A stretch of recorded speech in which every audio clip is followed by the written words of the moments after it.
Okay, more about politics now. It is now officially the silly season. How do we know? In part because of the sheer number of nicknames out there. Creative, yes, but not very nice. The latest, Obama-loni. Obama-loni was coined by former Governor Mitt Romney to refute the president's use of Romneyhood. Of course, the president is late to the game when it comes to clever uses of your opponent's name. Conservatives have already come up with Obamacare, Obamanation, Barack Kardashian, and Obamaturism. It highlights how ridiculous politics can be, and oddly enough, that is the subject of a new movie called The Campaign. Actually, have a baby. I need to kiss like that's my baby to kiss. Excuse me, please. Oh, you don't take a swing at my hair. You will.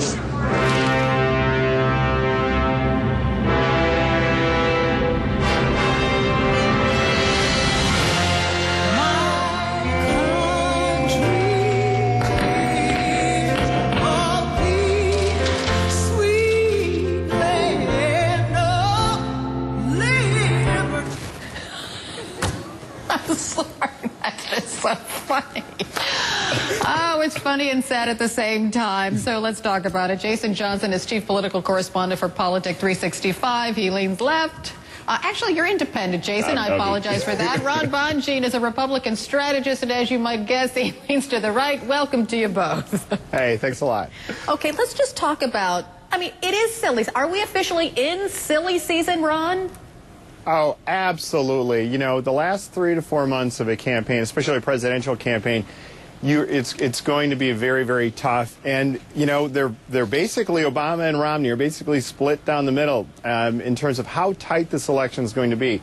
So therefore, it's going to get nastier, nastier likely. But the key here, the fundamental key here is that the economy is doing so badly that Americans care about that. While the politicians can talk about these other things and call each other names, as long as they are connecting with the American people, that's what's going to really matter come Election Day. Yeah, and to compound, you know, the silly name calling, are these political ads that are coming out, Jason, that are just, I mean, they're not even written in shades of gray. They're just flat out wrong. They're untrue, and that's coming from both sides. Yeah, but they're going to lie because they want to get people's attention and they want to say something ridiculous. And the name calling, it goes back to Tim Pawlenty. Remember, he had Obamacare, and then he was too much of a coward to actually say it to Mitt Romney during a debate. So the name calling is going to continue. It's like a food fight in a high school cafeteria, and it's all because they desperately want to get voters' attention, because no one's paying attention right now, won't pay attention until after Labor Day. Oh, that's true. And maybe it's a good thing people aren't paying attention right now. Let's get back to the movie, though, because that comedy is really funny. It opens Friday. One of the movie stars, Zach Galifianakis, says billionaires David and Charles Koch, who are known for supporting conservative groups, are part of the movie's focus. This comedian, he calls the Koch brothers creepy and says that he disagrees with what he says are their attempts to use money to influence the political system. Now, this movie isn't the only Hollywood production kind of poking at the Koch brothers. HBO's The Newsroom is too. Let's listen to a clip of that. The answer is yes. The Koch brothers had money in Citizens United. A number of Koch-funded groups submitted amicus briefs to the court, including the Cato Institute, which the Kochs funded. They submitted a brief calling for unfettered corporate speech. So did the Institute for Justice, also funded by the Kochs. Their brief said that finance laws prohibiting unlimited corporate contributions trumped the First Amendment. And after the court ruled in their favor, these groups spent a lot of money to oppose efforts to provide transparency. So, Ron, I'd like to ask you about this because some conservatives say this is like blatant, Hollywood's blatant effort to control the campaign.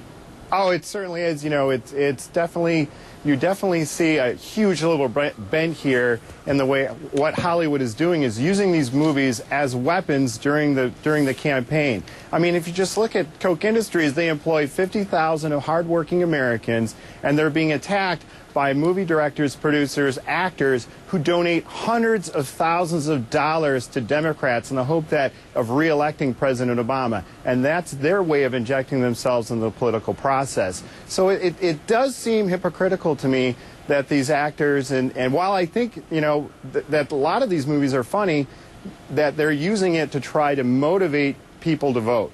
Well, and Jason, that's conservatives say that's why we need stuff like Fox News and Rush Limbaugh and conservative radio. This makes absolutely no sense. It's a movie. People don't go to movies and get directed as to how they're going to vote politically. I saw Total Recall last weekend, and then we had a Mars landing. Does that mean I'm like, oh, Barack Obama's responsible for us going to Mars? Different. It doesn't make any difference one way or another. People are going to vote based on the economy, based on who they think is going to do a good job, not what some Hollywood producer says on a show that few people watch. Okay, interesting conversation. I could have this conversation forever. I love it. Jason Johnson. Ron Bonjean, thanks so much. We are awaiting Mitt Romney. He's supposed to talk, in about 5 or 10 minutes in Des Moines, Iowa. He'll probably be talking about the economy and, of course, welfare. When he takes that podium, we'll take it live to you. We'll be right back. This